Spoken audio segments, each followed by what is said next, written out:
Titirau Kendra Honorable MLA Sheikh Nurul Hasan di Sangai Sida Lawi Singhi Damakta Halaga Department di Michael Degi Pirapa Hobby Cara yang Pukuli Thoram Mama atau Pasi Aduki Mati Nungai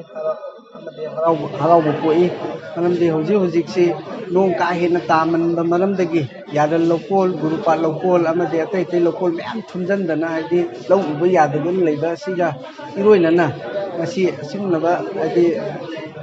District Agriculture Office ki Matungina Hariba Adi Hobby Sara si Atenba Matamda Lokpayanaba Amadi Yamna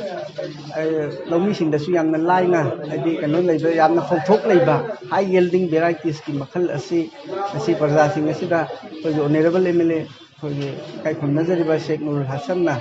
University the Agriculture ki Nomin Ama Winai Aigi Makai Target Perform Book Series.